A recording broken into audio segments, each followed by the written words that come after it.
Hey, what's up, guys, and welcome to the newest innovation for our Bible study group. We are actually going to be integrating Google Blogger, Google Hangouts Live on air, and Google Plus into our Bible study group. We're also going to be forming a Google Plus community here soon, and hopefully tying along in with other Bible study groups on Google Hangout.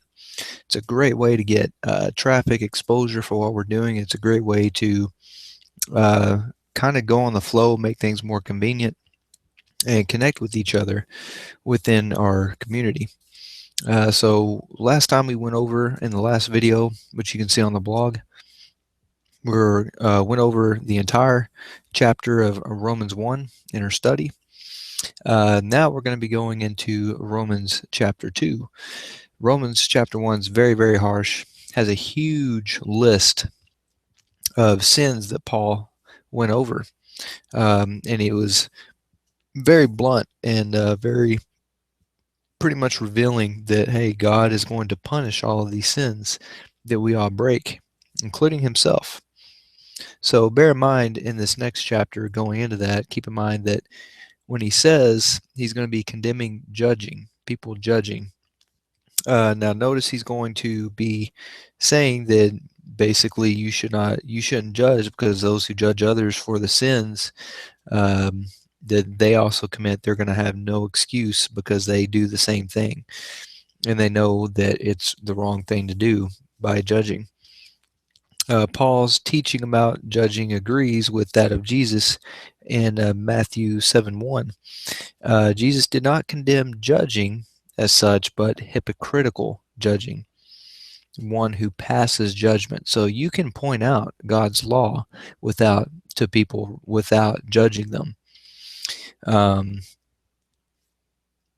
but and you can speak to people's conscience that way by pointing out that they have sinned against God by breaking these laws. However, you should not judge someone for doing so because you also break God's law as well.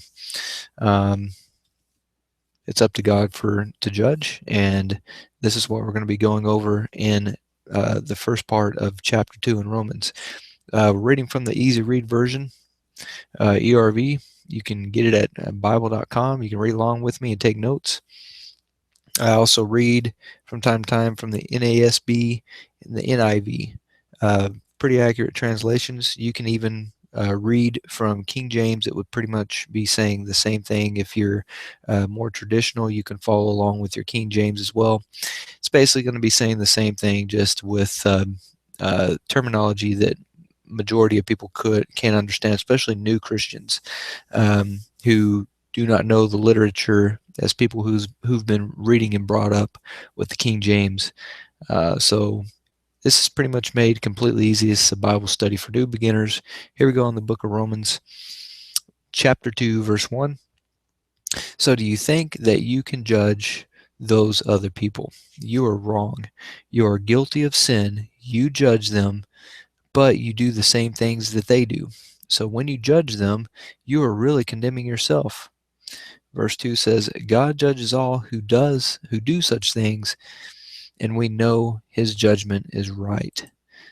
Verse 3 says, and since you do the same things as those people you judge, surely you understand that God will punish you too. How could you think that you will be able to escape his judgment? Verse 4 says, God has been kind to you. He has been very patient, waiting for you to change. But you think nothing of his kindness. Maybe you don't understand that God is kind to you so that you will decide to change your lives. So let me read that one more time because I kind of got my flustered there. Verse 4, when we read it again, God has been kind to you. He has been very patient, waiting for you to change. But you think nothing of his kindness. Maybe you don't understand that God is kind to you so that you will be able to change your life. So he's basically saying that here, get this. You got to get this. God is kind to you so that you will change. Um, proving that he is kind and he is patient and he does good for you in your life, and he wants you to come to him and change, and by that he shows you kindness so that you'll love him enough to where you will. He does not want you to perish. Verse 5 says, but you are so stubborn, you refuse to change, so you are making your own punishment greater and greater. You will be punished on the day when God will show his anger. On that day, everyone will see how right God is to judge people. Verse 6 says, he will reward or punish everyone for what they have done. Verse 7 says, some people live for God's glory, for honor, and for life that cannot be destroyed, talking about their spirit. They live for those things by always continuing to do good. God will give eternal life for them. Verse 8 says, but others are selfish and refuse to follow the truth. They follow evil. God will show his anger and punish them. Pretty brutal stuff. Now, in verse 5,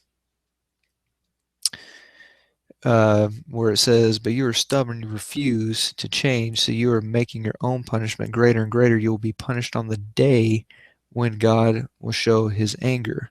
Now, in verse 118, in chapter 1, verse 18, in the last video, we looked at his revealing his wrath or his anger. This is not talking about the present now. The present now, which it was referring to in chapter 1, verse 18 of Romans, it was revealing God's anger on society as a whole by removing himself and allowing sin to take its course. And that right there is his wrath upon humanity as a whole. This right here, however, is not talking about his punishment or his wrath or his anger as a society. This is a very personal thing, and he's talking about the future judgment. He's either talking about the judgment day when Jesus returns and judges the whole earth, where everyone gets their judgment day who's still living at the exact same time, or he is referring to the day that you die and you will receive your own personal judgment day. 150,000 people a day get that judgment day when they die. They're either going to go to heaven or hell the moment they enter that courtroom of God. And there is 2 people every single second that is having that experience. So 150,000 people or more a day is dying, and it's pretty that's pretty crazy when you think about it. Verse 9 says, he will give trouble and suffering to everyone who does evil, to the Jews first, and also to those who are not Jews, which he's referring to Gentiles. Verse 10 said, but he will give glory, honor, and peace to everyone who does good, to the Jews first, and then also those who are not Jews, which are Gentiles.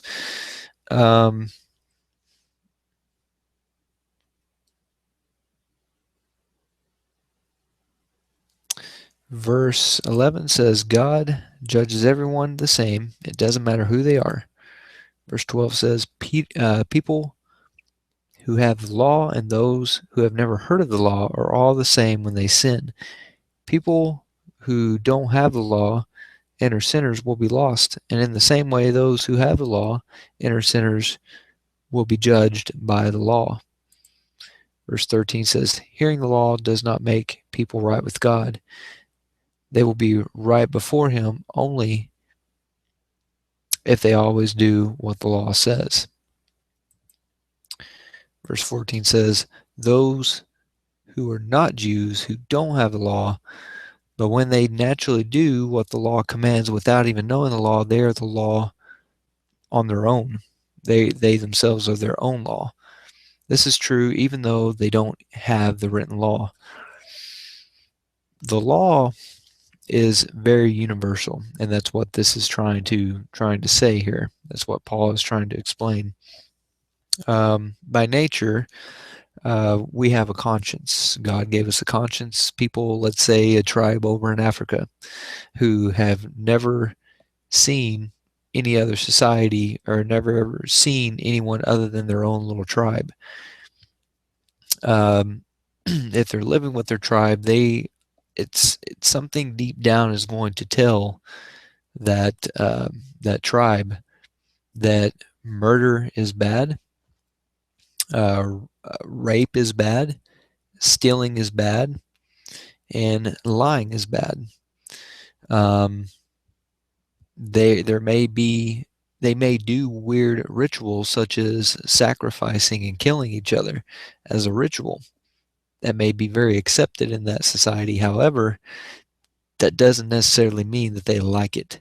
As they are doing the action, something in them known as their conscience will tell them that it's the bad thing to do. That does not necessarily mean that they're going to enjoy doing it, even though it may be accepted as a normal thing in their society.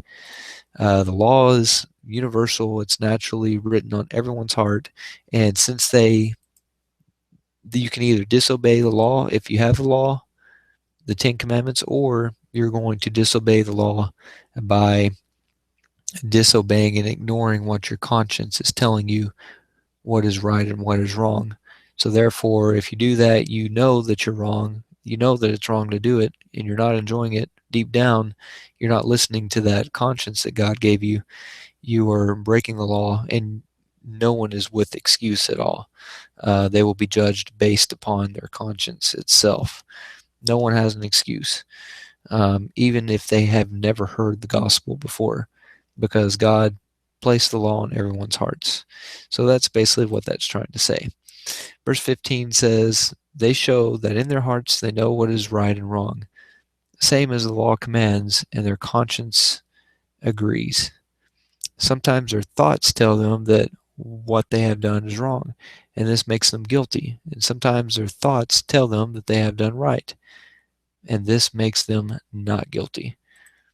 Verse 16 says, all this will happen on the day when God will judge people's secret thoughts through Jesus Christ.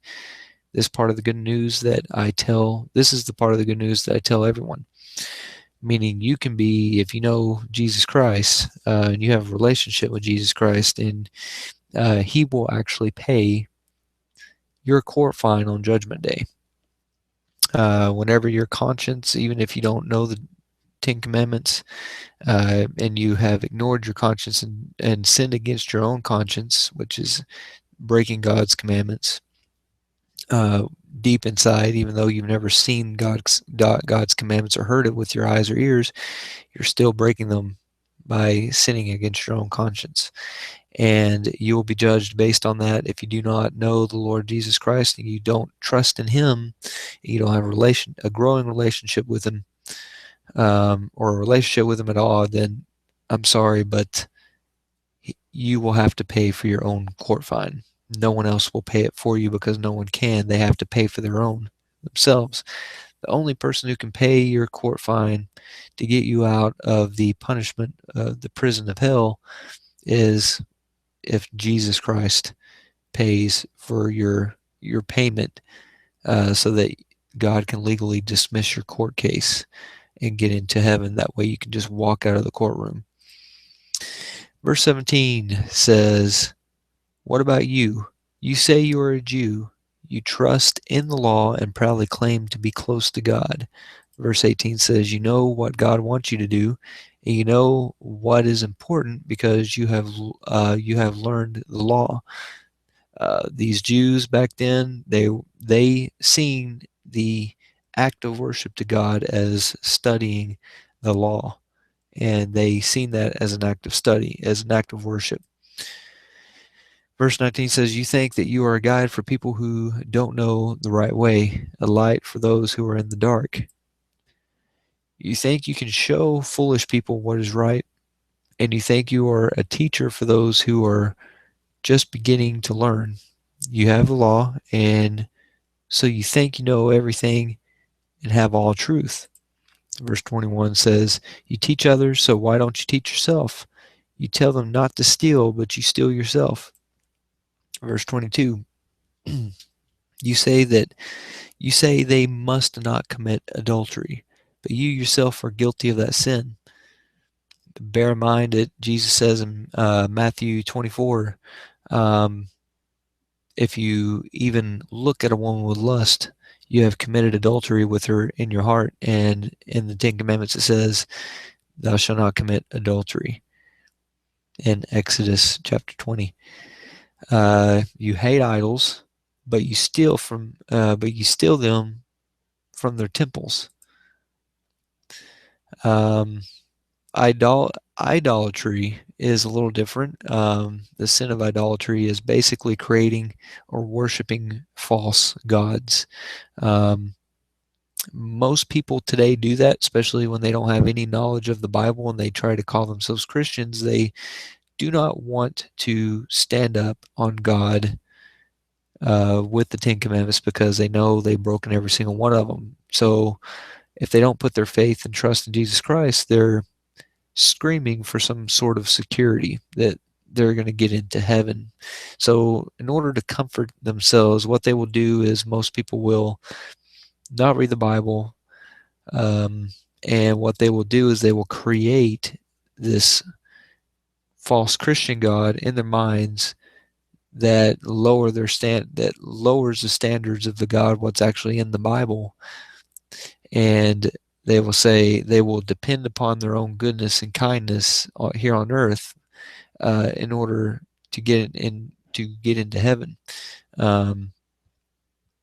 That's what most people do, and that is basically creating a false god. It's creating a graven image in your mind, and it's breaking the first and the second commandment. It's one of the oldest sin in the book. Literally, it is the first sin that was listed in the law of Moses. The first two commands: thou shalt not have any other gods before me, and thou shalt not create graven images and worship them. And that includes the imaginary false gods that you create and worship in your imagination, in your head, so that you creating a God that you feel comfortable with. Now we move on to verse 24. It says, as the scriptures say, people in other nations insult God because of you. That's really a lot what happens today as well. Think of people who do not go to church because of all the false converts and the false Christians who claim to be Christians, and they go to church to make themselves look good, to make themselves, they just go because they're moving through the motions. It's how they were raised. And then they leave. They go once a Sunday, and then they leave, and they go off, and they pretty much look like the rest of the world.